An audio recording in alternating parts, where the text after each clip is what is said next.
At ease. Welcome to Vet Talk, everybody. Real vets, real stories. It's your boy B.Ford, and what we gonna be doing here at this podcast is talking about stories that we shared together, whether it's in the military, outside the military, downrange, in the barracks, wherever we can. But what we gonna be doing is just letting our hair down a little bit, sharing some stories, and just talking about some of the things we experienced in the military. Right now, I got two battle buddies that I served with, one in Korea, one in Germany, in Arizona. To my left, I got my homeboy, the soldier I served with, McCormick, and to his left, I got my other homeboy who I served with, battle buddy, Ramon Benton. So yeah, what we gonna do is we'll get started.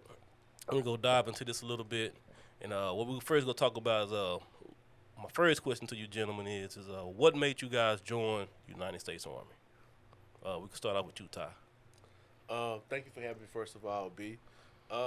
To be real with you, so I had two different, I was going to say, breaks in service. Okay. So the first time I went to the military, I went to the reserves. Mm-hmm. Found out my girlfriend at the time in college was pregnant. We all, we both decided somebody need to do something. Mm-hmm. Figure out she couldn't do it with a belly, so I was the one that did it. For sure. And I like the fact that, I picked the MOS that gave me enough bonus so I could put some money in the Chevy and have some money for diapers and everything. Right, so right, that's very pretty much what important. happened, you know what I'm saying? Yes, sir. Got that GI Bill. You did. You did. Got down range, got deployed right after AIT and decided I might as well go active duty. They're going to deploy me again. And so then I wanted to actually get a job to where I knew that I would have a more secure life after the military too. So I Yes, did sir. reserve and active duty. Those are my reasons. Yes, sir. Yes, sir. So I'm gonna pass that same question to you, Ben. What made you join the United States Army? My life was in shambles, Yes, to sir. be honest. I was hanging out with the wrong crowd. Prior to that, I was, I grew up in the church Mm-hmm. and everything. And, yeah, man, I was just looking at my life and saw everything around me falling apart for the most part. And, yeah, I just decided. And at the time, I was separated from my first wife. And then, I contacted her, and we got back together, and then we talked about it. And we pretty much figured out that was the right thing to do. Mm-hmm. Already. So, yeah. All right, man. I appreciate y'all sharing it, man. But yeah, So, I can tell y'all a little bit about me as well since it's this first episode. What made me join was, man, like kind of like you been, man, running around with the wrong group of people, hanging out with the wrong group of people, and at that time, it was just a crazy point in my life, trying to figure out life, not understanding as a young man, just graduating high school in the real world, not understanding what's going on in the world. So, kind of hanging out with some good people, some bad people. But at the end of the day, once one of my friends got killed, I feel like I had to make some different decisions with what I was had going on. So. But yeah, man, we gonna fast forward a little bit. So, Ty, we can start with you. I think I met you first back in Korea, man, back in 06, 2006. Yeah. So, that was a hell of a 20 year. years ago. 19, but almost crazy. 20, bro. Right. That's So, crazy. So yeah, bro, tell me how you felt, man. Me and you in Korea back in 2006. 'Cause I think you was there before I was. I'll piggyback off what y'all said. So one of the reasons why I did join, something similar happened. So Okay. we was doing stuff in college, and I supposed to have been staying with a friend. And one night I was going to the crib with him, but me and my baby mama made up, and so en route I ended up going and kicking with her. That night he had to kill somebody. Somebody tried to break in on him. After that, after my deployment, my dad and my granddad died in a car wreck. That's Oh, before sorry I to went hear active that, bro. duty. Thank you, man. My And condolences. so within that time frame, we ended up splitting up. Mm-hmm. So I was like, I don't really have nothing going on right now. I'm gonna go ahead and go active duty. For sure. So Korea was my first duty station. Yeah. Now, mind you, since I'm prior service, I done came from Fort Gordon, which is in Augusta, Georgia. I'm from Anderson, Alabama. It's only 2.5 hours away. Down the street. Prior service, so I don't have no restrictions. I can go and come as I please. I can have my car. At the time, you know what I'm saying, I got 96 Impala with screens falling, Yeah. screens, you know what I'm saying, 22-inch rims. You did. So, Slow down, Big Crit. you know what I'm saying? You know what I'm saying? You know what I'm saying? So imagine coming from that to all of a sudden they tell you finna go to Korea. Yeah. So when I met you, Mm-hmm. I just came off a whole year of still being me. Oh, for real. You know what I'm saying? So I got over there to Korea, and it was the same thing. I kind of met like-minded people, and I remember the first time I saw you at Formation, Yeah, yeah. and I said, oh yeah, this dude different. I was like, oh, he chilling. I was like, you know what I'm saying? I like B because B, he wasn't too hard, but he also, for those who probably don't know why I say he wasn't too hard, he wasn't too high speed, but at the same time, he wasn't no dirt bag. Take No, care of You know what I'm business. saying? He take care of You know what I'm business, saying? don't do too much. Cool dude. You know what I'm saying? And so, yeah, Korea was a culture shock for me, dog. And Gotcha. I That's got both over of there, us. you know, I had just as much fun on base as I did off base. I'm sure we'll get into that. Oh no, for sure. I mean, yeah, we could definitely maybe dig maybe a couple minutes into it right now before we move on to Arizona. But yeah, man, I mean, like you, man, going to Korea after deployment, because I went there after deployment. So when I got there, I'm one of the very few people that got a deployment patch. So that already right there kind of set the standard and kind of separated me from a lot of people. But just being in the barracks, man, meeting everybody that was there and running into you, man, like you said, man, it was a culture shock. I'm a 20, 22-year-old coming from Texas. Never Right. thought in a million years, man, I'd be in somewhere like in somebody's homeland, Korea, let alone toes on the dirt and eating their food. So, so yeah, man. So that's Chopsticks. Right. totally different, bro. So Yeah. so yeah, that was a culture shot, like you said. But yeah, man, running into you in the barracks, man. You know, you was the guy that had the producing the beats on Fruit Loops. Everybody rapping. I You ripping know that what I'm right. saying? I All had that, to- I had man. to- So I you know, had Dave to Chappelle studio. out. So Yeah, it is. we had the whole studio in the barracks, man. So that was depending on what you was into, that was the place to go. You know, Yeah. so And then we took it to the club after that. took it to the club Thug after that, life. man. Yeah. So we in the club, man, representing the barracks like we really got something going on, like we really some superstar. 106 There trade. you go, Hey, all day. look That's at what it that. was back in '06, man. Those the days. But Yeah. yeah, man. So I definitely like you, man. I'm pretty sure, man, we could spend a whole another 30 minutes to an hour just talking about some of my experience that Word. we had over there. But I'm gonna pass it along too and shoot down the road a little bit to my man Benton about how we met back in Arizona, because that was right after. So I went to Korea in '06, and when I left Korea in '06, I got stationed in Fort Huachuca, Arizona, and maybe not in that time frame, but sometime before we deployed, I ended up running to Benton. And so, yeah, that's how we ran into each other, knowing some of the same cats, some of the same battle buddies, sergeants and soldiers, chopping it up and introducing each other. But, yeah, Benton, man, that's how we so tell me what you remember about Arizona a little bit, man. Yeah, so how me and you met? Well, first of all, Arizona, Fort Huachuca was my first duty station after basic and AIT. And pretty much, I was there, man, I got there in April and before December, because December is when we deployed, right? April 7th? Yeah, April 7th, Uh-huh. my bad. So right before we deployed, that's when me and you met, because at the time I was rooming up with your homeboy Sergeant Riddick, Mm-hmm. because he was Oh, messing with Riddick. Twin. Shout at the out to time. Sergeant Riddick. Shout out to Sergeant Riddick, Sergeant cool Riddick. cat. His mama like a sergeant major or something, right? Oh, for real? Yeah, At well, the time, yeah. I know she was a lifer or some shit like that. Yeah. But anyway, excuse my language, people. But anyways, the funny part is now we didn't really hit it off at the first time we met, because Riddick was like, I'm staying with him, and he's like, he asked me like, man, where you from? Da da da. And I told him, I already know I'm Brandon laughing. Anyways, I told him I was from Dallas. He's like, oh yeah, I know somebody from Dallas. He's like, yeah, Brandon from Ford. He from Dallas. And then when I first met Brandon, he's like, oh, yeah, what's up? Just a welcoming cat, you know what I'm saying? He's like, hey, yeah, man, I'm from Dallas. Man, where you from in Dallas? I was like, Oak Cliff. Hey, I just said the first thing. It's a reason behind that. We'll get to that later. But anyway, I ain't from Oak Cliff, nigga. I'm from East Texas, okay? All right? But there is no but. But anyway, So anyway, right before we deployed, Man.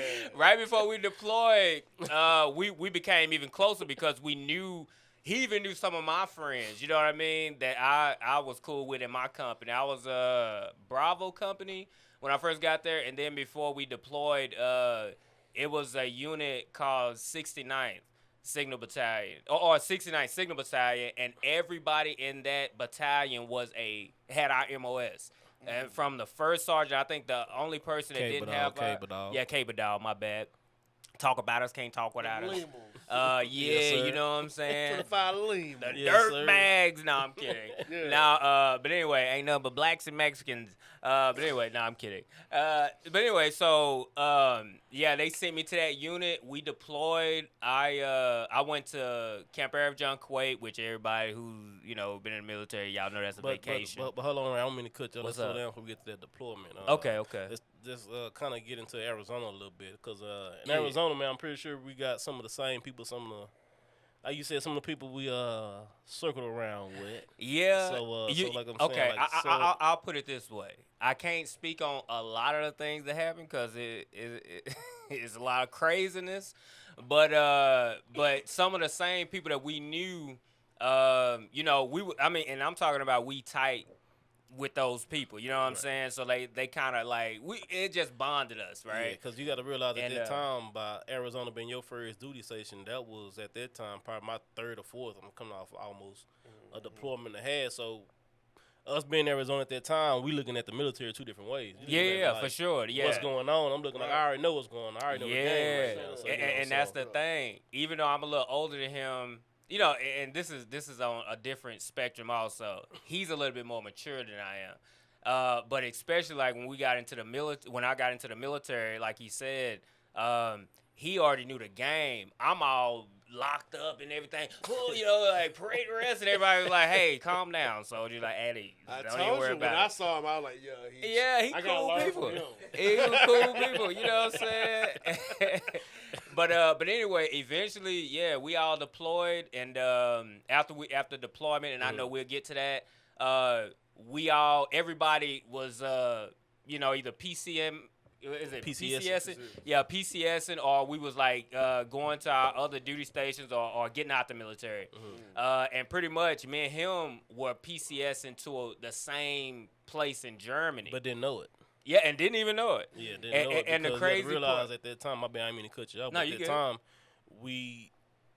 when I first met you, we in two different units. right? And then we come back before we deploy. We in the same unit. Mm-hmm. So that's like you said, you was in Bravo Company, but I was in 40th. Okay, yeah. You know what I'm saying? I was in 40th Signal Battalion, so that was a little bit different because, like you said, we was the only battalion at that time, or I'm sorry, not battalion, company at that time that had all cable dogs in the whole U.S. Army at that time. So that was kind of Facts. big at that time because after we came back from that deployment, they disbanded that. Yeah, they deactivated.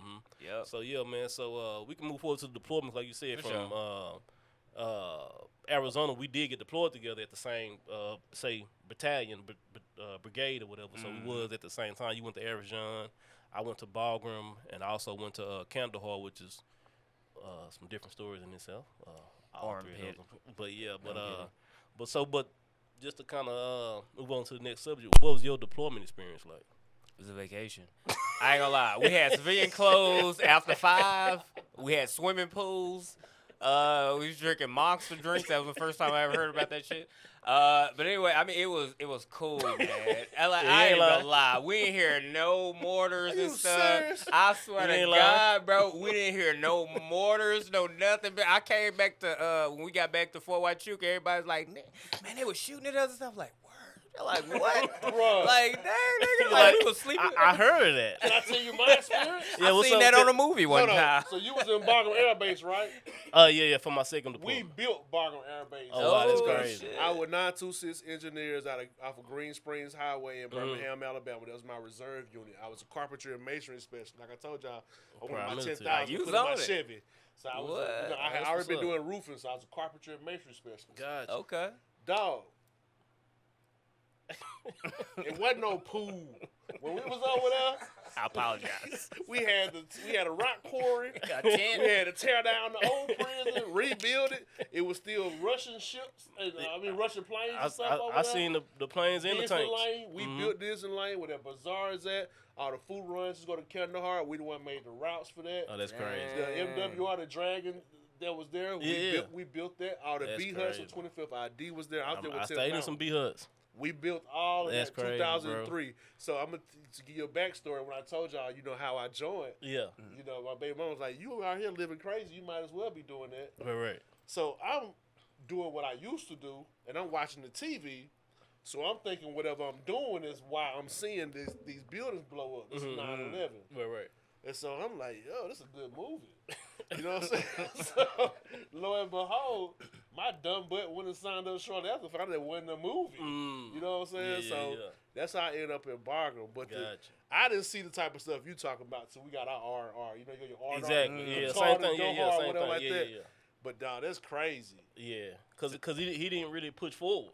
So your ISAF mission was totally different. But see, you gotta realize this by at that time, by us being the only signal company that had all cable dogs, we was broken down by not only platoons but also sections because everybody had the same.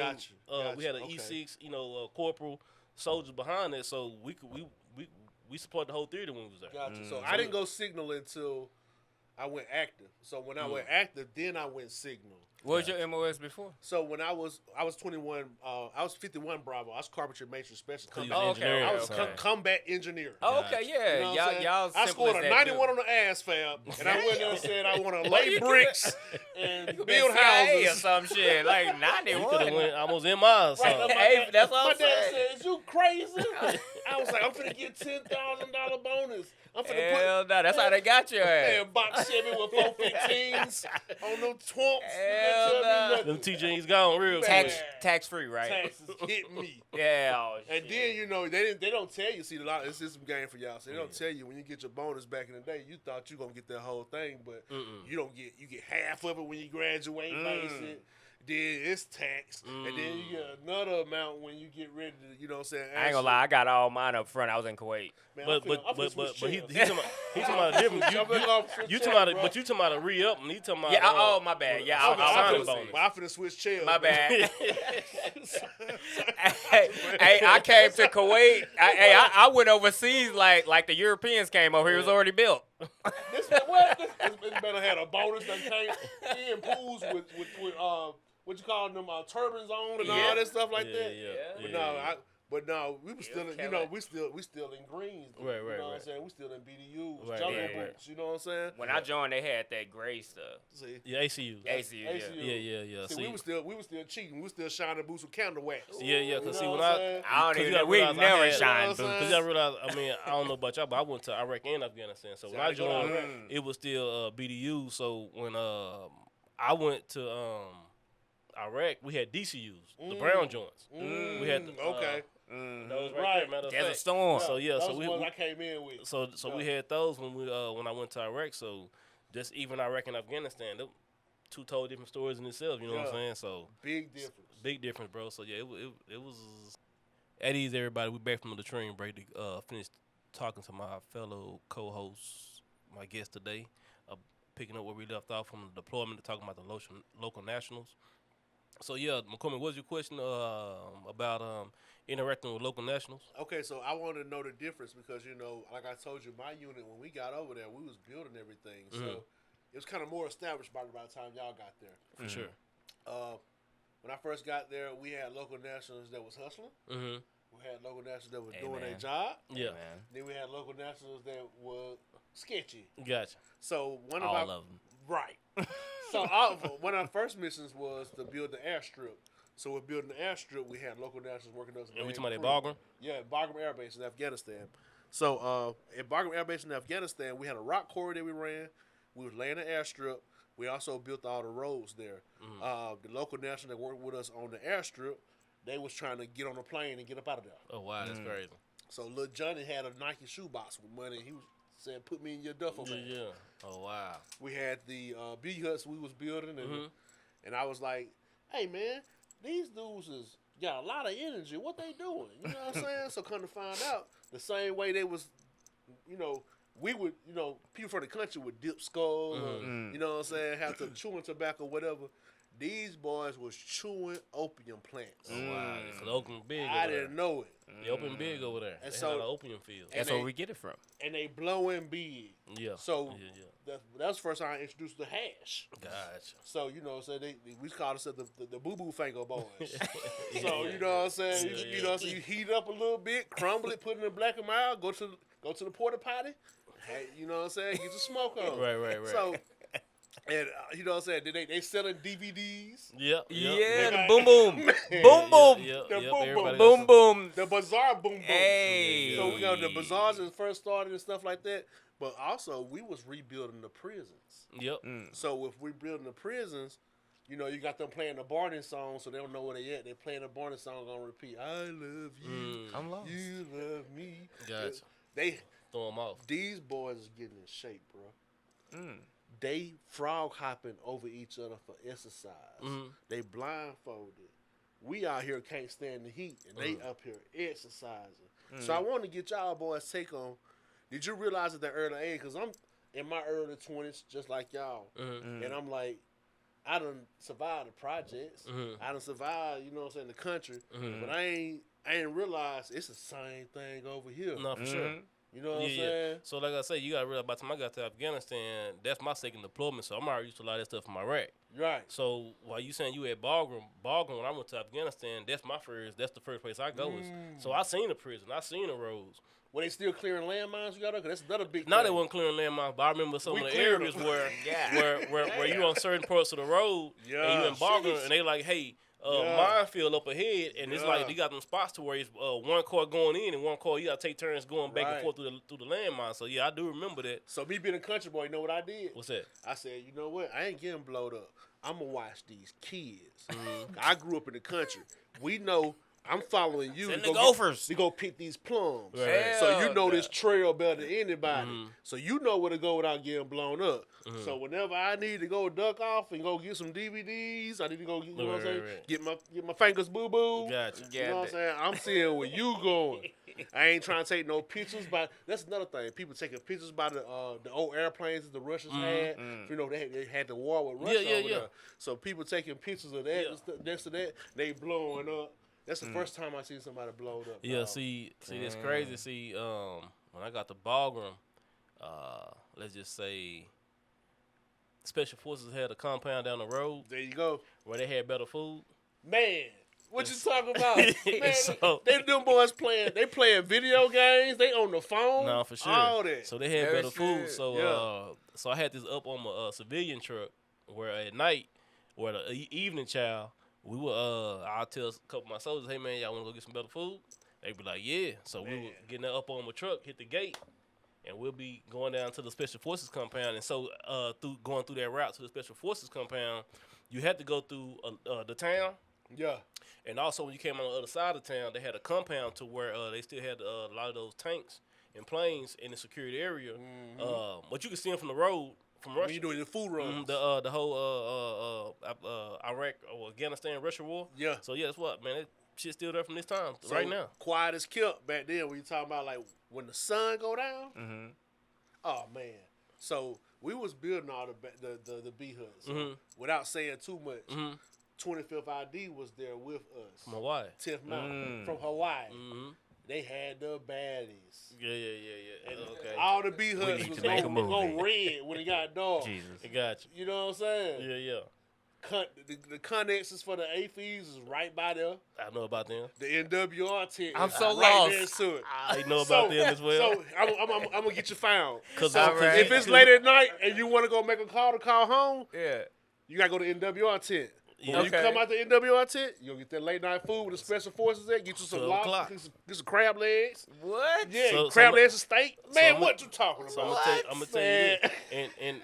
In Iraq, my 67, who I deployed with 67 93rd Signal Brigade, we put a lot of phones in for the NWO. Oh, I'm talking about from the pedestal. So Yeah. when I first got there, I'm working night shift, and I used to be in the NWO when there was no phones. right. And I used to carry a little phone thing on my hip. The Yeah. green People, one? no, the butt set. The butt set. I had a butt set Oh, on my okay, hip. okay. So Yeah. so the only way you could be able to call is if you at the pedestal Punch in. outside and get actually on the pairs to make a phone call. Yeah. This before they even extended to the NWO to get phones put off in there. Mm. So when we finally did get to the point to where phones were inside the NWO, we was the first people at night to put them in there. And I remember all these majors, lieutenant colonels sitting out there like, hey man, what's going on? What y'all doing? We like, got this phone. They like, can I use that? Right. I'm like, unfortunately, sir, you can't. Huh. And my NCO, bro, I'm brand new to the Army. My NCO like, Ford, what the hell you doing?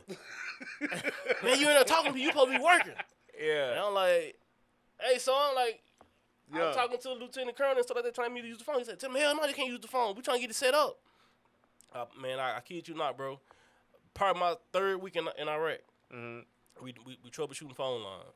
And my son Hawthorne, shout out, baby. I never forget you, baby. I never forget you. Son Hawthorne say, "Ford, take that bus set, go outside and try to call your mama." We in Iraq.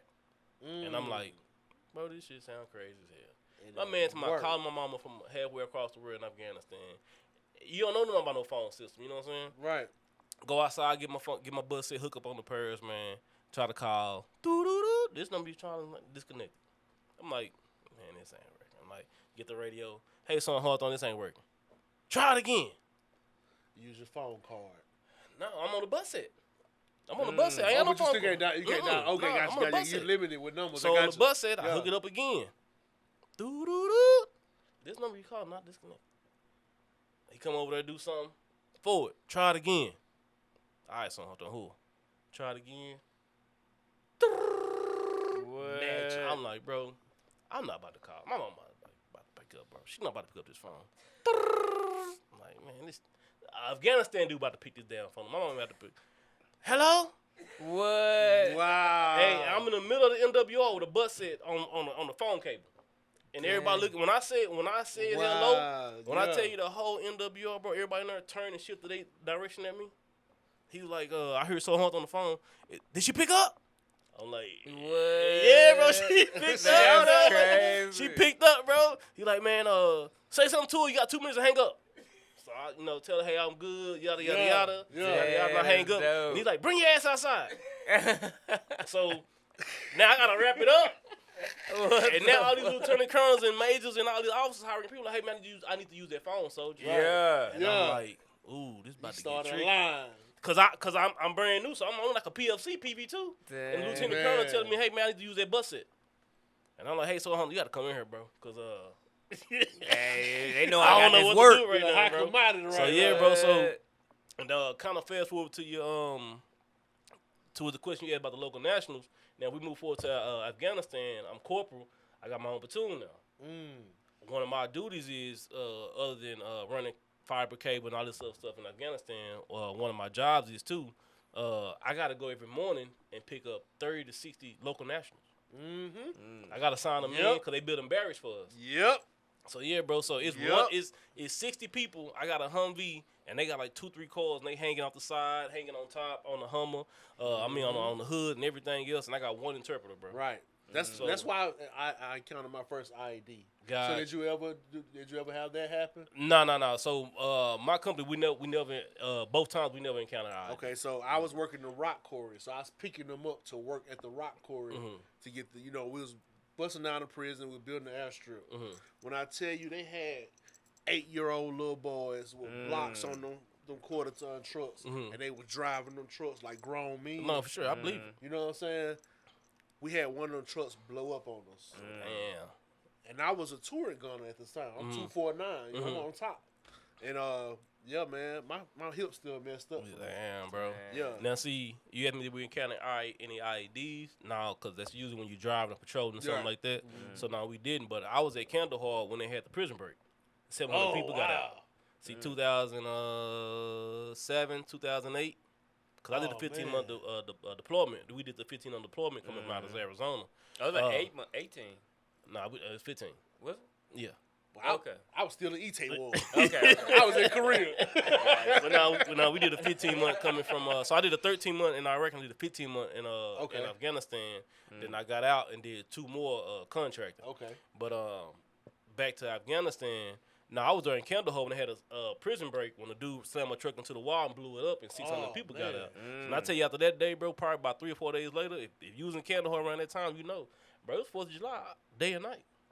We probably got hit 7 to 10 times a day, morning, noon, night, afternoon, mid-morning, while you drinking coffee, while you shitting. See, a lot of people don't know that. A lot of people don't know. We spend a lot of time, a lot of us that's over there, we spend a lot of time sleeping in those doggone cement bunkers. Yeah. So I'm gonna tell you about, bro. Kandahar got so crazy when Kandahar got so crazy when all those people escaped that it used to be like how you supposed to go to the cement bunker when you get hit. Mm-hmm. If you been there for a while, you was like, oh, when they got hit, you Yeah, just be like, hey, telling me this. we good. You could tell they was We new know. when they got there. We could tell everybody knew because I remember we was there for a while and First Division got there and 82nd Airborne 82nd Airborne they plane unit, I forgot what they call them, but not the infantry unit, but the guys that flew the planes and all that Air defense. or whatever. assault. Whatever. They was there too. We had been there 9 months, so we got hit a couple times in the daytime. We could tell they was new because they hit the ground. We hit the ground like, what y'all doing? Like, man, y'all might well get on up, bro. Like, Right. ain't nothing going on over here. Like, Right. so That's what we talking. Like That's by how that we time, go. so like I told you, we were engineers. So by that time, we got to hustle. We started building entertainment systems because there was an AFES there. yeah. So we would build you a hutch and a cabinet, Gotcha. so you could put your stereo. Yeah. You could put your foot lock at the Little bottom. live Yeah. entertainment. Man, yeah, put your little air mattress. You could like king. What? Man, when they made everybody go to them bunkers, Yeah. man, Yeah, that was crazy. we put our headphones on. See, get on the mattress, laid back. See, everybody done had Watch Dave Chappelle. everybody done had the Cadillac Humvees with the tinted windows, Right. and the It did. Starbucks like they did in Air John. I don't know what y'all talking about. Yeah, you do. Man, I said this man had the life, didn't had he? it easy, bro. Man, this man had the life. We Drop top. over there sweating every night. He Drop over there, top. la la la. Yeah, living like a rock star. Yeah, bro. You know, Crazy. Hey, mama. Man. Hey, how y'all doing? I've been Calling on the phone every too night. long. Let me let y'all go.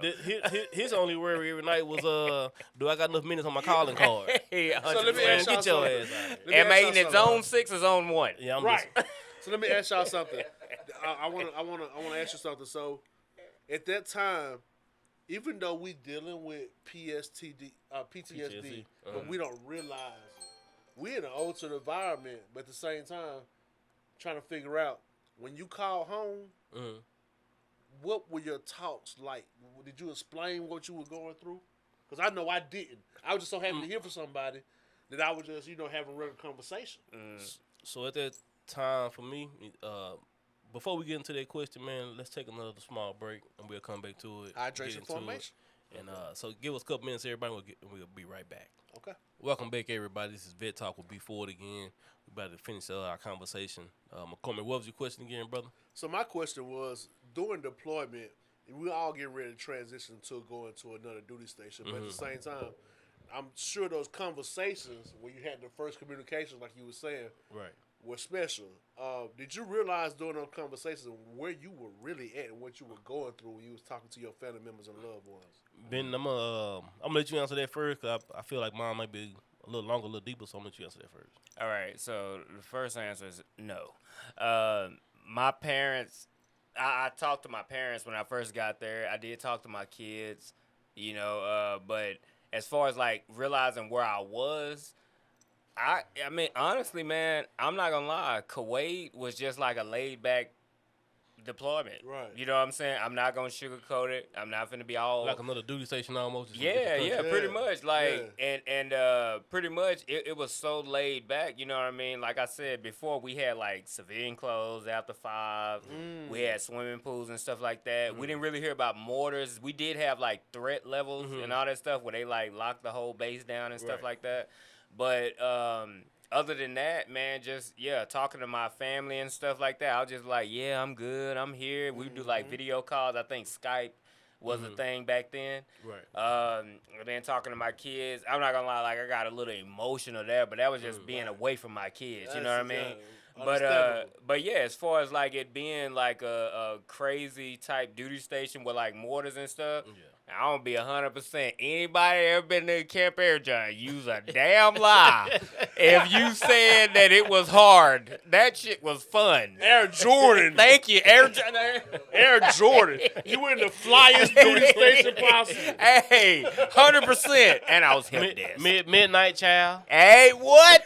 What? Hey. I've been there, so Nigga, I know. hey, Jim, nigga, I got so swole over there. Is it Let me true tell you y'all- that. hold on. All we had was time to go to the gym. Is Nigga. it true y'all boys had parties in the hangars? Parties in the hangars. We had every Friday night. It was like I forget what they call it, but it was like a little club. It was, I think it was in the MWR. something like that. But man, it was like a club. You hear me? Yeah. I was in my early 20s. Nigga, it was fun. They So play I'm Lil not Jon. fixing to lie and say that shit was hard and I saw death and all that shit. I had fun. Okay. Nah, that's crazy. Yeah. Outside of that, that's when I experienced hard times and shit. But that was just from my my chain of command. But anyway, we'll definitely tap into the hard times sir. a little bit. Yes, but sir. for as me and my experience, man, like I can tell you, Iraq and Afghanistan. Nah, you don't know. That's just me personally. Yeah. You don't know because you going through the motion. You doing like what the task at hand. You doing what the needs of the army are. You think you who. You think you doing it so you can get promoted, get to the next rank. So at the time, bro, nah. You think you doing what's asking you to be done. It's not to me personally, not to fast forward or kind of jump ship, but to me, it's not till you're not there no more. You realize, like, hey, bro, some of this stuff I'm looking at, what I'm going through is like not normal, bro. Right. See, you don't want to discredit yourself. Yeah. Not to discredit what we were going through, but even though we were doing something that was abnormal, Right. the people on the other end of the phone looking at us like heroes. Nah, for sure. Yeah. And I like I say, bro, small things like, For bro, I sure. can tell you this, bro. Like when I came home, like for O&O one time, I'm at the 7-Eleven getting gas. Right. I call. You know, my family, you know, we from the hood, whatever. So at the gas station, the car started backfiring. Everybody looking like, oh, what's going on? Bah, bah, bah. You know, car backfire, whatever. I'm looking like, shit, ain't nothing happened. What made the green grass grow?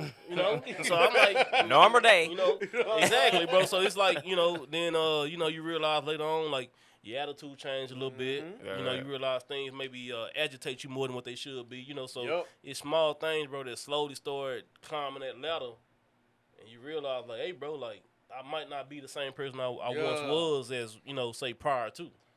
So yeah, no, I totally get what you're saying. I totally get what you're saying about how you felt doing them phone calls, because made a lot of phone calls at that time, and see, by the time in Iraq, I wasn't married, had no kids, so it's all me. So it's all me, and like only people I really had to check in with was my mom, and my brother. Right. So I talked to them a little bit here and there, but I'm hearing people that got families, long phone calls, like, hey man, like it is what it is over here right now. 'Cause you gotta realize, like in Iraq, I was there from 2005, so I'm there second wave of the war, kind of, you know what I'm saying. So it's live then. Like I remember waking up for PT, we could see tracer rounds going back and forth. Stuff like that. You know what I'm saying. So it was real. But at that time, I'm not thinking about like that. I'm thinking about my mission. So yeah, no, I'm what you riding signed with up it. for. So yeah, you know, just to kind of move the subject a little bit. Me and you, Ben, you know, we had a little time in Germany, Europe, and I know even though me and Utah, we wasn't in Germany together, we still was in Europe at maybe around the same time a little bit.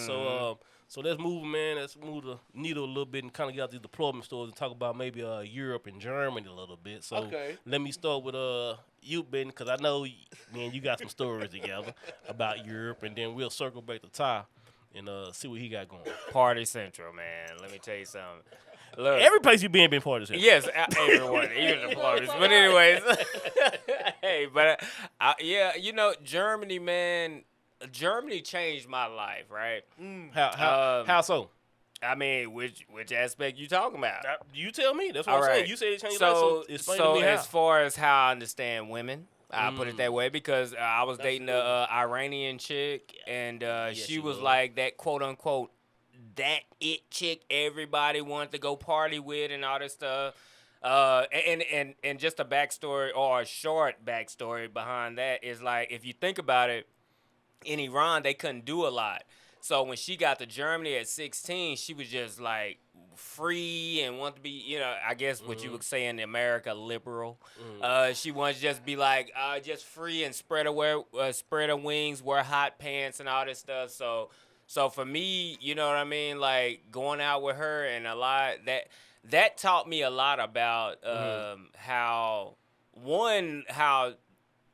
no offense to the German ladies, but how German women act, you know, compared to American women. You know what I mean? Not that it's any better or worse, but let me get her a little due. Yeah. She wasn't just German. Oh yeah. Well, I So- mentioned that so- she was right, Iranian. Right, no, you did, but I'm looking at it too. Like, I get when you met her, Yeah. she felt like she could. She almost letting her down a little bit. She kind I of mean, she was exploring laying life. everything down. She kind of exploring life because no, for sure. because she was an Iranian girl coming from They Iraq restricted. For to, sure. to Yeah. Germany where the rules are different. So I could definitely understand a little bit For sure. of how she felt a little bit. For 'Cause, sure. You know, I just and the reason I say it to everybody because I did spend some time with it as well.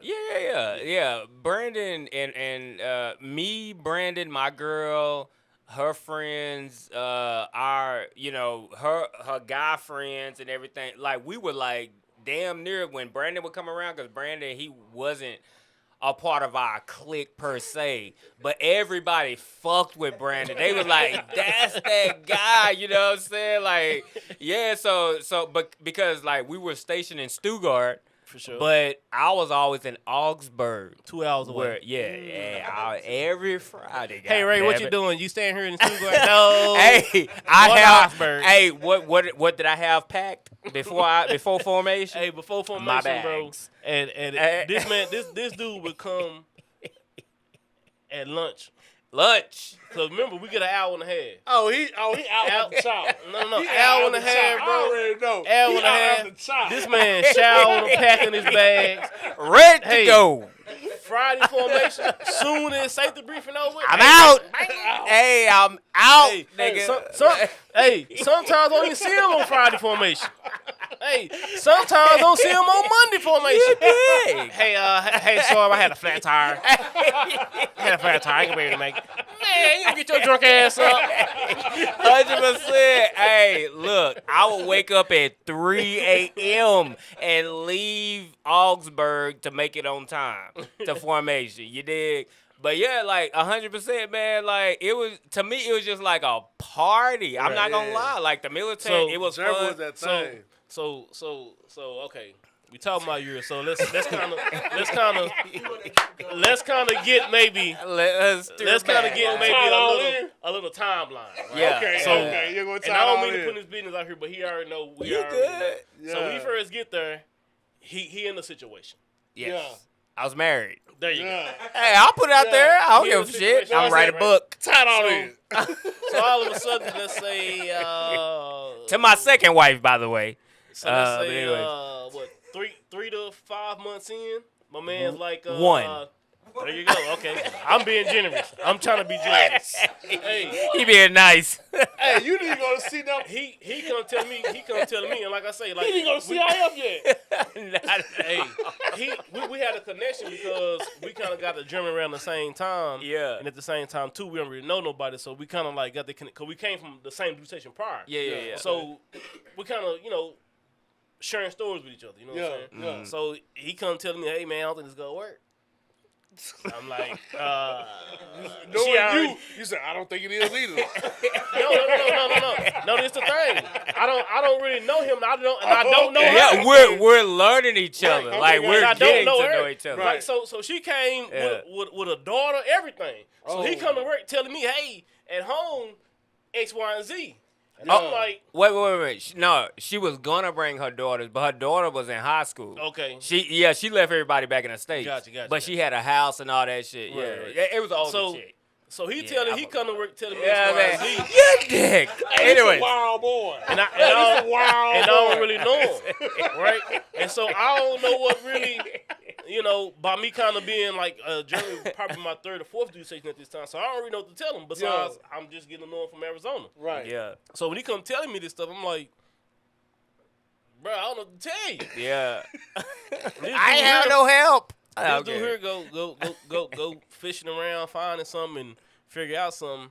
And how all of a sudden he come telling me he going on deployment that's not there. What? Hold on. Rewind. What you talking about? Hey, I was Tell me living a about double life. deployment. I was living a He double telling you about life. a deployment that's not there. Oh, So I got you. let me So break it down. Oh, he had a field wife. There you go.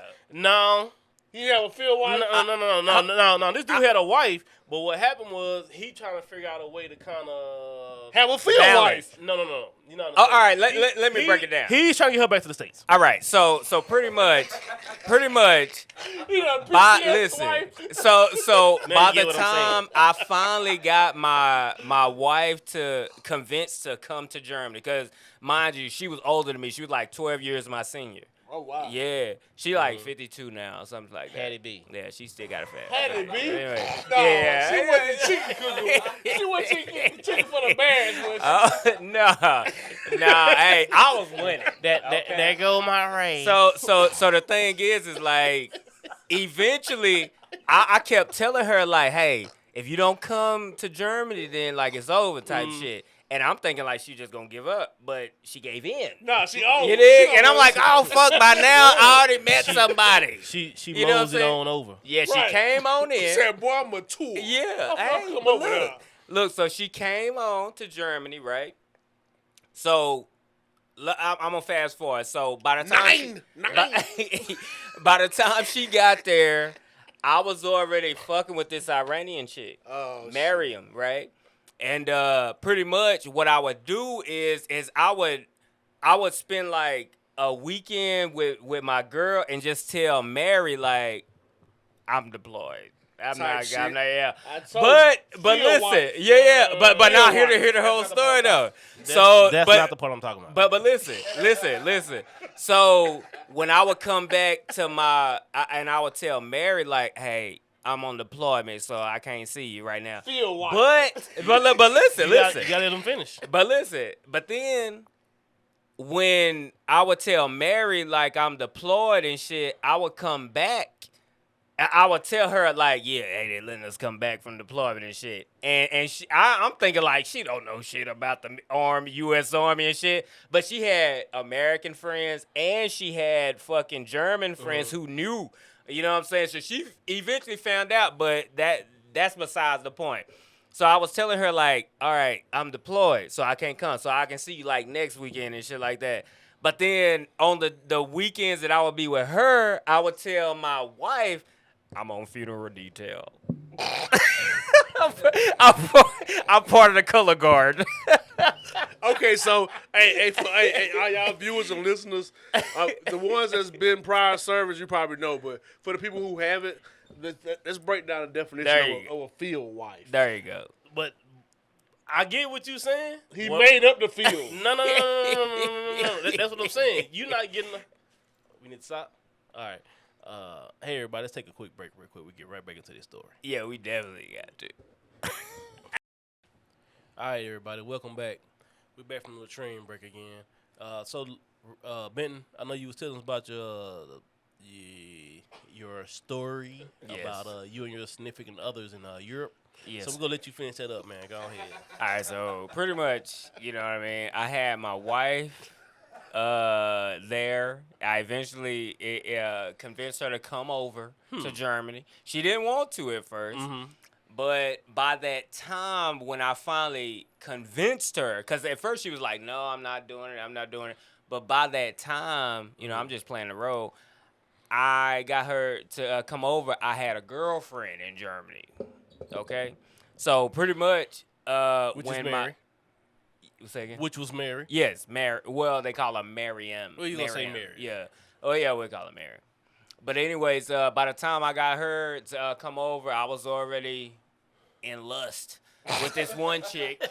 All right, so pretty much. Mary, why you bugging?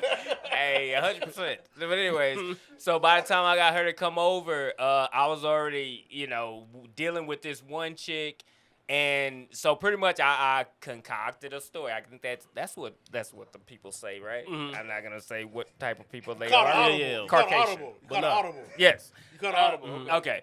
So I convinced her that pretty much like, okay, hey, and this is my girlfriend in Germany. I'm telling her like, hey, look, I'm on deployment, so like I can't see you every weekend. But every other weekend I can, and anybody that's in the military knows that that's not possible. Mm-hmm. Okay. So let's kind of fast forward to the other side of that. Okay, so the other side, my wife comes in country, all right, and somehow I'm not gonna say how, but I got some orders concocted. I got some orders, and I got her to come in country. Oh, And, Lord. Which and this- country? Germany. And this is a side note, but I wasn't supposed to do this, but I actually paid for it with my government credit card, and I got in Yeah. trouble later for that twice. Yeah. But anyways. this is a story for different time. Yeah, it's a whole different story. But anyway, yeah, I was a bad boy. DTS Bad pimping? man. Yeah. Bad man. I was a bad man. Go- But go- anyway, go ahead, player. Go ahead. so eventually I got her to come over there, and the thing about, and this is just a side story. But Ray, come on, let's. No, I'm gonna wrap it up. All right, so I got my ex-wife to come over there and stuff, and pretty much I was telling her that I was on funeral detail. All right, when I would be with Mary. So pretty much I was just like Right. alternating the Right. shit, right? Alternating. Okay. Right. So pretty much, eventually I got some. Oh, and I'm sorry. Let me back up. The orders that brought her over there were authentic, but the orders that sent her back were not authentic. Okay. So I got her. She went back home. Right. Okay. So eventually, I stayed with the Iranian chick, and eventually 2 years later divorced her. And Y'all was married? Who? Who you divorced? Yeah, we was married. You were married? No. Me and Mary wasn't married. Oh, okay. Yeah. But no. So, but to try to get that, yeah, you threw me out. I feel like I was. I just heard divorce. I feel like I was in front of my chain of command right now. Like, well, Yeah. But anyways, Mm-hmm. so pretty much I got her sent back home to the States, and mind you, she already had a whole. She was older than me, so pretty much she already had a house and everything. So she went back, and eventually, that relationship dissipated. Is that the right word? That's a good word. Yeah, whatever it is. dissipated. It was destroyed. All right, I was the home breaker though. But anyway, so eventually, and then I stayed with the Iranian chick who wasn't about shit. Right. Well, I I'm mean, sorry. I mean that could be marrying. A lot of those stories could be another time. Yeah, we're not gonna talk about that. That's a book. So just to kind of Yeah. keep the conversation moving, just real quick, what year did you get out? I got out in 2012. Mac, what year did you get out? I got her in 2011. 2011, shit. 2012, and 2011. Okay. So after kind of getting out the military, let's kind of fast forward to say 2 or 3 years. After getting out, what do you feel like? I'm not gonna say 3 ups and 3 downs, but what's a couple things that you guys felt like a couple strengths and weakness that you guys got from the military? What do you feel like it brought you, whether something good or something bad? I got my spoiledness on the back end. While y'all was in Germany, I was in Italy. And I was going to Germany every now and then. But being in Italy, I had the best of both worlds. I was working with the Belgian Army and the Navy, so in the Air Force. I wasn't dealing with Army like that. So how do you feel that tied into your civilian life now? When I got back to the States, I was back in Alabama. And to be honest with you, the work I was doing pretty much translated to work for AT&T Okay. or Spectrum. You know what I'm saying? That type of T-Mobile, that type of work. IT. But at the same time, like you said, my temperament had changed and I didn't notice it. Gotcha. I'm now full-time dad. Gotcha. And my daughter's like, you're a mean dad. That hurt me. No, I'm pretty sure, bro. We all got some You know, because I didn't know how to fix that. how to take that. Yeah. You know what I'm saying? And so it's a heart prick in I got a prick in my heart because I can't be the dad I want to be, and I've been longing to be this dad because I done spent a whole decade overseas turning up. For sure. But at the same time, I'm entering back into this world. I'm going back to school. I'm starting over day work. I'm using my GI Bill to go back to school. it looked like I'm a work study student. I'm 31 years old, bro. I'm living off of GI GI Bill. Bill. I'm not my GI Bill. Montgomery Right, GI right. Bill. Yeah, I'm enough the GI Bill, so I'm not balling like I used to. Right. I'm not. I've been with foreign bad chicks Right. all of my 20s. Nah, for sure. And so I don't No, even for know sure. how Bad to boy, function in this. You know what I'm saying? Right. At the same time, I'm like you said, like the biggest strength I had was I knew no matter what I set my mind to, I could get it done. But the big weakness was I couldn't get it done as quickly as I used to. For sure. Mm. That makes sense. I totally understand that. You know what I'm saying? I I was on a totally- mission, but the mission was a lot longer, bro. For sure. This ain't no 3 to 4 year duty station. For sure. This is for life right now. For sure. My daughter ain't no duty station. For sure. My education ain't no duty And station. you ain't got nobody coaching. You ain't got nobody My telling you. career Facts, ain't no for duty sure. It station. ain't cookie cutter. I'm starting off from day one. For sure. So, I mean, I was one of them guys that thought I didn't get that hurt in the military. So, Right. I ain't finna file for no disability. Right. I'm going to thug it out. Right. You got the chin up. You know what I'm saying? Man. So to kind of ask you the same question, what about you, Ben? What are some of the strengths and weaknesses that you kind of went through after leaving Germany after you got the military? I know you went to Djibouti. That's another conversation too. But Right. I'm just saying, life after the military. You was in Africa, too? Yeah, I was in Africa. man. From Hey, go on, say Germany. what you going to say, I man. had fun. Hey, he put it like this. What Put it can I like say? this. He took my spot. I was supposed to go, but I got out. Yeah, because he got out. I took his place. So yeah. You went But- from the red light district booty to the jump booty. Hey, and it was cheaper too. $20 a pop. Anyways. But anyways. But yeah. But anyways. Literally. But anyways. So yeah, like when I got out, I'm not gonna lie, I was more disciplined and everything, but I was more like you said, I was still kind of in that military mind frame, like where everything had to be like this. Everything had to be Kind like of laid this. out for you. But but to me, and I'm just speaking from my perspective once I got out, because I was 30 when I got out. I'm looking at life like, man, this shit is chaotic. You know what I mean? Like when I got out September 2012, and around December, I'm not with my wife at the time that I just spoke about, so I'm living with my parents, and pretty much, man. I was at a place, and I don't know if you want me to talk about the. No, go ahead. Okay. Sure. All right, so I'm at I took my mom to Walmart, and it was around the Christmas season, right? And you know, like everybody's in everybody's way. Right. Man, that was the first time I ever had a anxiety attack. Anxiety. Oh, Yeah, wow. like I'm like, cause it's people coming from this way, and you know, in the military, you like everybody's like, you know, Right. like everybody's Right. like, you know what I mean? But like, man, I just kind of lost it, and then that's when I kind of realized I had a issue. Yeah. and I know Brandon, along with a couple other my battle buddies, they was telling me like, man, go get your benefits and all this stuff, you know, like, you know, just in case. And even though I had it good, and I don't, you know, believe I had it, I don't think I had it as bad as other soldiers and stuff like that, but being in that military environment, going through the things that I went through, you never realize that, you know, what you've been through. Right. Really. Even though I had a Cadillac, Right.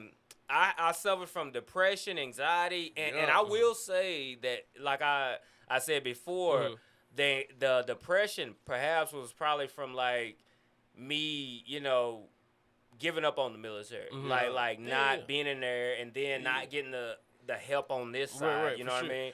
So I don't mean to cut you off. No, but, go ahead, I go mean, I don't know if y'all ever heard this saying. I heard this saying all the time. Is that they teach you and train you how to be a soldier, but they don't teach you and train you how to go back into the real world. Not Right. at all. Civilian. And so Not at all. That's another thing. So What? I got out early. My daughter's mother, fiance, got killed a month before their wedding. Damn. So my whole thing was, I don't feel like she's in the right mind to really, you know, I wanted to make it easier for her. Right. Because despite we didn't get married like we planned before I got in the military, all that time has passed, and I know he had been there. So I didn't feel comfortable with knowing like, Right. the person she had for her support is gone. For sure. So I got out the army intentionally. Wow. You know what I'm saying? Bro, that's big. And so I went and moved back, and so within that time, baby, I ain't gonna lie. I ain't one of them dudes to tell you like I hate my baby mama. My baby mama on her she doing her thing. She's still fine. That's what's up, bro. That's what's up. Yeah. You know what I'm saying? No, that's what's up. You know what I'm saying? So I done came back home. You know what I'm saying? No, that's what's up. I done came back home like, dang. You know what I'm saying? Like maybe we can work this out. You know what I'm saying? I might call two of mine after this. Right. But anyway, go ahead. But truth be told, the most important thing is my daughter is my only child at this time. And I realized how much time I devoted to my military service. And all this other stuff probably wouldn't even happen if I put family first. For sure. Yeah. So they do say the military come first. Right. Yeah, no, for sure. So now it's my time to put family like first. the mafia, y'all. And see, for me, my legislation was German. So I didn't have, my last year military, my daughter and them came. So, you know, Germany, you do 3 years if you're married or whatever. Right. So the first year, my wife didn't come because she had the baby with her, yada, yada, yada. The second year she come, and that's when, you know, y'all seen her, everybody else. She come to the unit and all that good stuff. So by the time I'm getting out, I'm already feeling myself changing.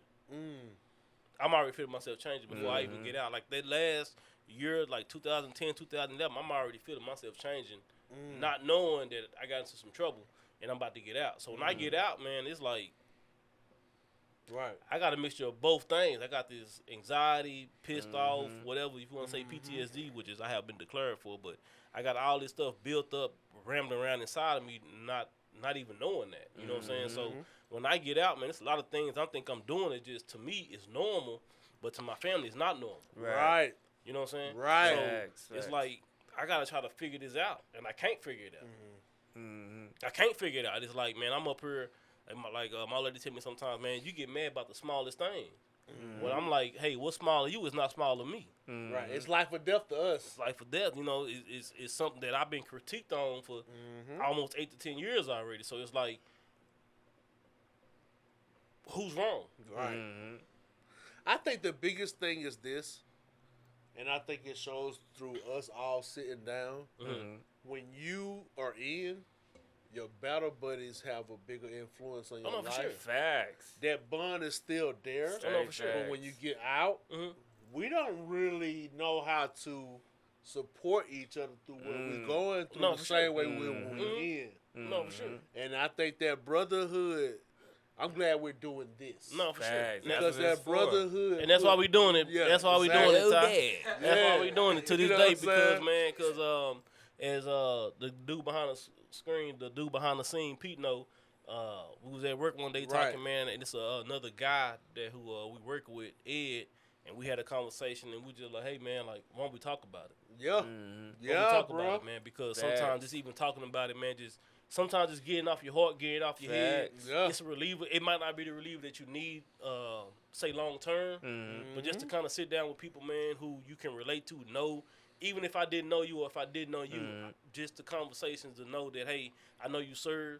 So sometimes, man, I don't know about y'all, but for me personally, sometimes, man, some of the stories I tell or sometimes I could be talking in the office or whatever, and I just had that feeling like nobody can relate. You did. Because no matter if I serve with you or not, when I check in with you, you gonna know. Check in with a brother of arms. I'm still checking in with a brother of arms. So that's why I wanted to do this, man. Civilians don't really understand. No, for sure. You know what I'm saying? And it's not a knock. Facts. Right. You know what I'm saying? Exactly. Facts. Exactly. And it's not a knock to them because they don't understand. But sometimes, man, like what I really want to put out there is that sometimes, man, when y'all hearing people talking, this might sound like the most off the wall thing. You like, man, hey, I don't know what this dude talking about. It sound like some BS. Yeah. 9 times out of 10, man, they don't believe our stories. I'm trying to tell you, man, because of the places we've been, and you might not have been there, and you might not understand that culture, and understand that that's real. Yeah. Like you saying, man, like people don't understand. Like, okay, we in Texas right now. Texas, usually, if you go out, if you're a party scene type person, club closed at 2. your club don't closing though too. 6 Nope. a.m. 7. You can leave a club Yes. at 6, 7, and when you leaving that club, it's another line for it to reopen in about Right. another 30, 40 minutes. And it's a Right. party at somebody's See, house that's what I'm after saying. that. So that's why when we come out of the club, 100%. me, this brother, and this brother, we done been to the club in Dallas with suits on. Yeah. And we come out at 3 Hats o'clock in the too. morning. Yes, sir. And we still looking for somewhere to eat and hang out. I partied at the house, nigga. I was by myself. Real talk. So yeah, man. So that's why I wanted to create this, man. To Yeah. kind of just for everybody to share their 100%. experience, share how they feel, man. Hopefully, by the end of the day, you guys got something off your heart, off your mind, something that you probably been Yes, holding sir. in or whatever. But yeah, man. So that's why we're here, man. Because we real vets, real stories. Yes, There you sir. go. I salute to that. Yes, sir. Facts. Yes, Yes, sir, sir. man. Facts. So before we close it out, man, we're gonna get ready to wrap it up. Just one last question. We've been out for a little while now, almost 20 years, maybe 15 to 20 years. Currently now, man, how is life treating you? I'll let you go first, bro. All right. So life is all right now. I'm not gonna lie. I'm not 100% where I'm at, but I'm about 80. You know what I'm saying? So do you feel like since you've been out, the roller coaster ride? Because I know more about your life than most people would know because me and you a little bit closer. Even my family. But Yeah. but, Facts, man. But I know you've been on a roller coaster ride. So at Yeah. this point in your life, do you feel you at a high, you at a low? I'm at a high. Yes, sir. Yes, sir. I'm at a high, man. I have a LLC right now that Yes, I'm sir. working under. I'm partnered with another company right now, but yeah, I won't get too much into it. But pretty much, yeah, you know, I That's work what's for up. myself pretty much. Yes, sir. You know, I to a certain extent call my own shots. Of course, if I don't work, I don't eat. You know what I mean? Right. But yeah, so like I'm doing my That's thing, what's man, up, bro. and it took time to get there, but I'm there. That's what's up. So That's what's up. same thing to you, Ty. At this point in your life, bro, you feel. I mean, me and you might not have talked. We don't talk up and down through the years, of course. Right. But you know, I know a little bit about your life as well. So at this point in time in 2025, November 2025, do you feel like, man, you at a high or a low right now? I'm at a high. So Yes, sir. To put it in Vacation perspective. every other week. Every week. Yeah, my So bad. to put in perspective how blessed I am, there's people that was served with us, that was over us, that was trying to kick me out when I was young and thugging, and I outranked them now. It's funny how the tables turn. You know what I'm did. saying? Yes, I'm sir. a federal employee now. Yes, sir. And throughout this furlough, I've been on vacation. Hey. Yes, sir. So 'Cause while see- people are not getting paid, I'm blessed enough to say I'm taking time off. Yes, sir. And And I'm see, still I wasn't getting gonna put paid. that out there because I know you are a federal employee. Facts. Yeah, that's And I it's know- all good. And if bro. everybody I don't know wanna right show now, 'em, you know what I'm at the saying? time of this filming, we are going through a government shutdown. So this is a good brother to maybe speak about it if he wanted to. But I'm Yeah. just saying there are people real being affected by this. Yeah. So I'm gonna be straight up with him. Dog, when I joined the military, I ain't know nothing about IT. Mm-hmm. When I was None in of it- us did. When I All right, everybody, we back again with Vet Talk, real vets, real stories. McCormick, man, let's go ahead and pick up, man, where you were saying about what is life like now outside the military since you've been out. man, life right now, I'm blessed, bro. Yes, sir. I was a trouble soldier. Mm-hmm. I ain't gonna front. Mm-hmm. When I got in from reserves to active duty, I was still doing things that would give me certain accolades that didn't have nothing to do with the military. Yes, sir. So when I got out the army, I got back to my family, aka my daughter and my daughter's mom, Mm-hmm. and I had to reprogram. Yes, sir. But that was probably about, now looking back, that's 15 years ago almost. Now, I outranked the people that was trying to kick me out the army. Man, it's a blessing, bro. It's a blessing. You know what I'm saying? It's a blessing, bro. I run an $18 billion program for the federal government. Mm-hmm. And I ain't gonna lie, I never saw myself doing this. I never worked in cybersecurity before, but now I had 3 cybersecurity program initiatives for the Department of Treasury. I've been able Nice. to hire my former platoon sergeant. You did. I've been able to hire my college mentor from when I returned from the military. I've been able to hire my manager from the Texas Department of Transportation when I returned back to civilian workforce. And when I say that, I'm not saying it to brag. I'm just putting in perspective for people that might be making that transition. Dog, I came out the military with no prior federal government experience, and I'm a GS-14 due to make a GS-15. What's Yes, the sir. highest? That Yes, shit. sir. And the highest you can make is a GS-15. Thank Yes, sir. Yes, sir. That's what's up, bro. After Talk that, talk. it's executive. you. You did. And I just feel like that's a testament to not only my strengths but also my weaknesses. 'Cause my weaknesses in the military, to be for real with you, is I never did my job. I was so focused on what was going on outside the uniform that I didn't do what I was supposed to do when I was in uniform. But once I got back in my baby girl's life, it put things in perspective. Gotcha. So now I'm at a point to where now I'm surrounded by good brothers that's on the same level as me. Yes, sir. And I feel like, the sky's the limit. You did. Yes, sir. Because Yes, we sir. still got a little vigor in us. Still got a little And time. we still soldiers, baby. Still got a little wiggle room. You know Yes, what I'm saying? For real. Hey. You did. Nah, for real. Nah, for real. Nah, I'm digging with you, man. So, just to kind of shed a little light on mine, man. So, like some strengths and weaknesses, man. I don't mind sharing. Some of the strength was, I'm gonna start with the weaknesses. Some of the weaknesses with me, man, like I said, man, like we don't know what we're going through. So like what you kind of hit home with me was like you said, man, you coming home, you talking to your daughter a certain way, and she looking at you a different way. Mean daddy. Exactly. Yeah. So for me, I was at the point in the time to where even my daughters call me mean. I'm like, I don't care about being mean. I don't care about that. Because I'm Sergeant McCormick. You did. Well, nah, it wasn't even about the sergeant and all that part. It was about more about principle. Yeah. So I'm like, even though you mad at me, it's more about the principle of the thing than more about you being mad or happy with it. You know what I'm saying? So Right. at some of those times too, man, where I'm thinking about the principle, I also got to keep in mind that, man, I'm raising. For me, I got 2 girls, so for me, I gotta keep in perspective that I might be thinking about principle, but they still got a life and they still need to be happy. They still need certain things that they need from their dad that at the time, I'm not gonna say I didn't care about, but it wasn't my top priority. Man. Say If that makes sense. Say that. You know what I'm Yeah. saying?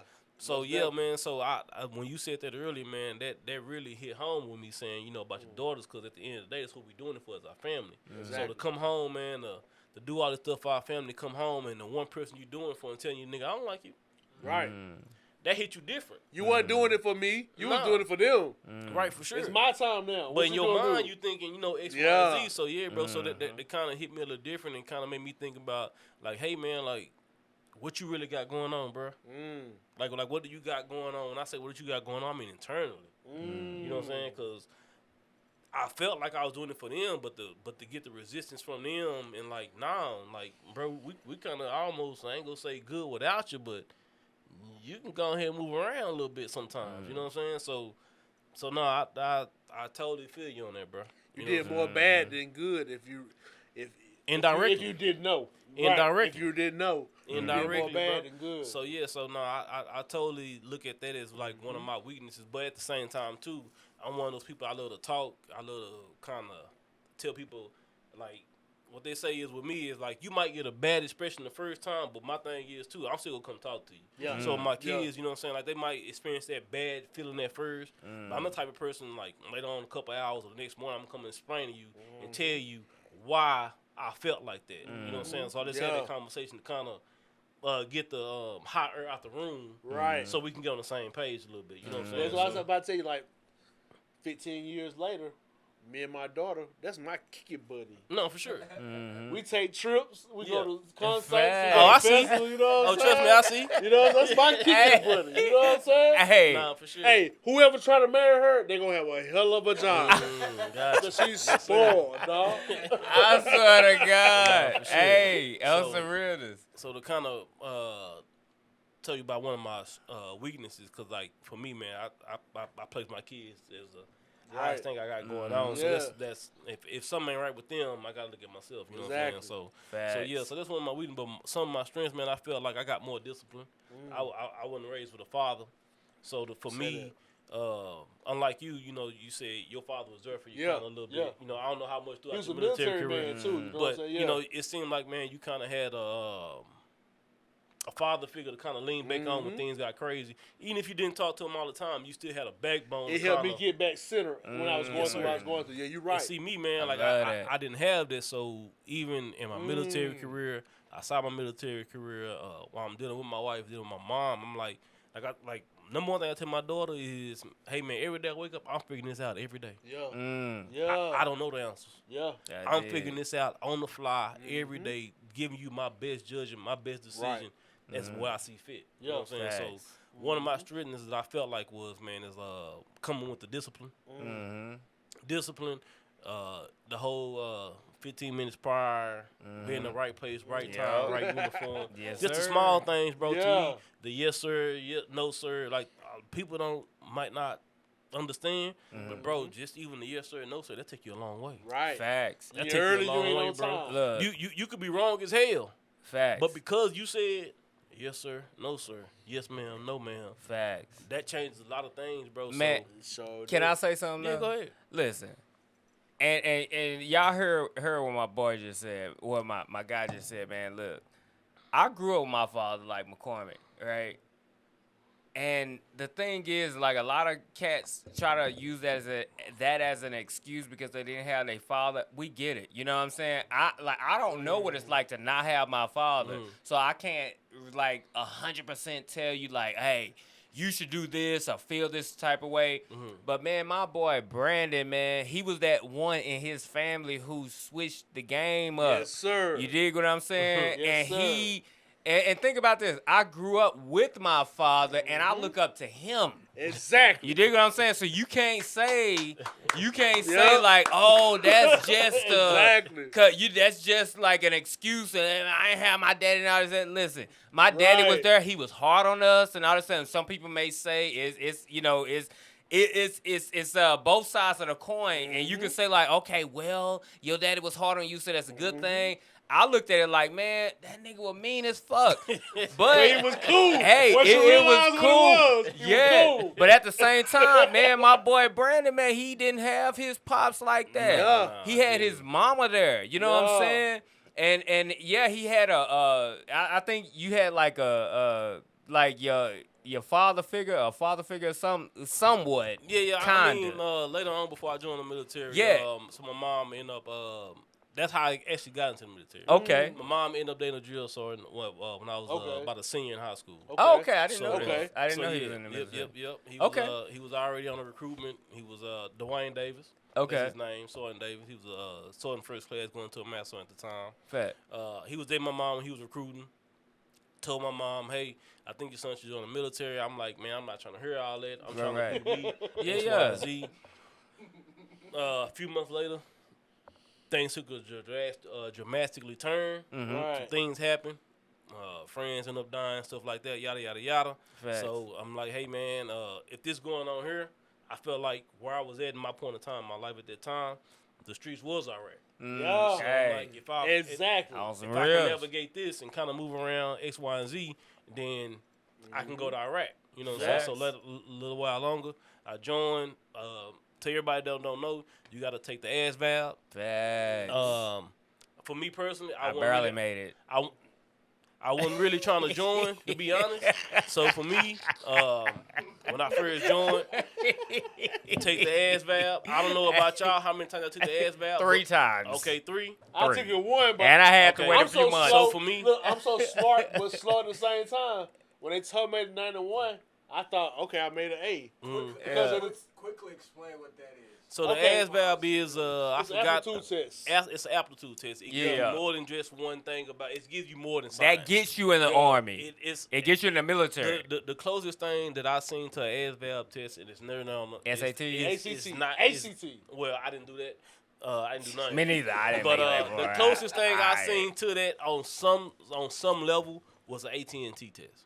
When I went to try to work for AT&T, they give you aptitude tests as well. It might not be the full extent as an ass valve because the ass valve test is about roughly 3 hours. Mhm. AT&T Stressful. aptitude test was probably 30 to 45 Yeah. minutes. So it didn't have all the qualifications that to join, to serve, will have you take. But it's, to me, the closest thing that I took, a replica of an ass valve test. I was So- so slow that I made a 91 on the asphalt my first time as a junior in high school. I thought I made an A. That sounds like good to me. I mean, I didn't know. So And my homeboy took it I'm after at me. 31. My homeboy took me. He made a 40, and I was like, "Hold on, I'm at 91." And I was like, "What's going on?" So my thing is this: Yeah. I don't care about that test because I know for one thing, when I got to Korea and I met B.Ford, I saw what I saw in my pops. You did. A dude who did his job, 100%. but he was real. He 100%. was cool. That's my guy. And that's who I rather hang with. Real These- talk, all bro. these other brainiacs. You know what I'm talking about? Facts, My guy. facts. Hey, All real the- talk. For real. My I don't guy. care. I don't care how bad of a soldier you is. I don't care how much you know your Facts. job. I ain't kicking it with you after formation. Facts, facts. What you talking Facts, about? I'm sorry. man. But what Hey, you no, talking real about? talk. Yeah. Real What you talk. talking about? Real talk. I don't have no vet talk for nobody who don't know where I come from Facts. and don't know where I'm going. Real vets, real stories. And so that's baby. why I've always been connected to this man right No, here. for sure. God. No, for sure, man. But the take you back to the ass valve. I know you say you did it 3, you did it 1. Yeah. Me personally, bro, when I first heard about the military and was talking, like I said, talking to my moms, they did end up getting married for a long time, 10 to 12, 15 years. So Right. he is my ex-pops or whatever. But at the time, bro, to be honest, I didn't want to go. No, I feel you. No, it took me 7 times. Damn. 7. I took the ass valve 7 times, bro. No. No. I actually probably took it 4 to 5. I was supposed to take it 7. That nigga had to wait months. I ain't months, never bro. heard that. So I mean, I'm not gonna lie. I didn't want to join, so I was gonna drunk high, whatever I could, not to pass the test. So the one time I went in there sober, I passed. Yo, And I when need to I stop ain't drinking. never heard that like that. I need to stop drinking. And when I passed, No, I'm kidding. so we gonna take another break. 'Cause we need a bunch of breaks around this. I ain't never heard that like that.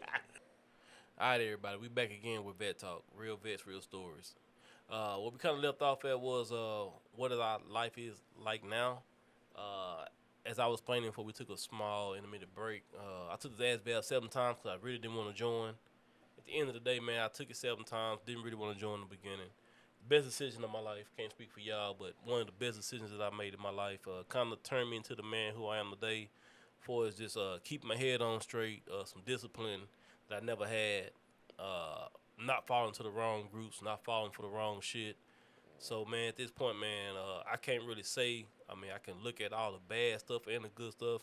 And to me, man, having y'all here at this point, almost 20 years later, military one of the best decisions I made in my life. Amen. Word. So, yeah, man. So, I'm going to wrap it up with that. That's what my life is now. Just to kind of recap a little bit, I'm currently still working in IT. I work for a hospital. God is good. My family ain't hurting. We good, man. So, yeah, I'm blessed. Amen. Man. Yes, sir. So, yeah, man. So, let's wrap it on up. Any last comments, conversations, anything somebody want to say? Ray? I mean, like I said before, I'm in logistics right now, pretty much, and life is good, man. Yes, sir. I can't complain. You know what I mean? Yes, sir. Yeah, like I said, the military.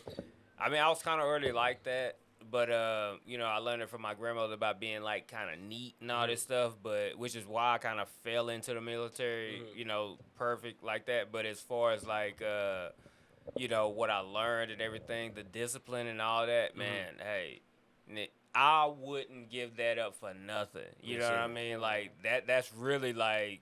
Yeah, the meat and potatoes of who I am. Gotcha. You know what I mean? So, like, yeah, I thank God for that. Yes, sir. So, good and bad. What about you, Ty? I'm one of those people that you probably gonna meet if you go to a foreign country. See, I'm I'm close to an early retirement, Yes, sir. and I've already done the math. Ain't nothing wrong with that. So I'll probably be over there when you Hey, get to Piedra, I'm moving to Colombia. Thailand in about 5 when you years. get What's to- up? I'm about to say Thailand, Hey, you gonna be there? You gonna be there? I don't know Hey, about Thailand yet. But I need some protection. Piedra, Colombia. We get to Gotcha. Atone Valle, Panama. Hey, You might see me. You get to Coronado, Panama. You might see me. Slow and- down, Escobar. Right. Hey, for real. Because for real. I ain't gonna lie, this is probably be another episode, but Yes, sir. your boy looking at They overthrowing y'all's government. No, I'm kidding. Okay. Your boy looking at being 100% disabled in the near future. You Yeah, did. yeah. So Hey man, hey, life is good. I Hey. definitely plan on later on touching into the VA disability stuff like that. Cause Yeah. man, like kind of all of us, man, being vets and stuff like that. I'm pretty sure we all have our own VA stories. I do too. I'm Amen. currently going through it now, Yeah. ups and downs with it. But yeah, man, that could be a different time for a different subject. But at this time, man, let's go ahead and wrap it on up with Vet Talk, real vets, real stories. I appreciate y'all, everybody tuning in for the first episode, the very first episode of Vet Talk. Hey, man, let's get on out of here at ease. Gang, Who? gang. No, I'm kidding. Who?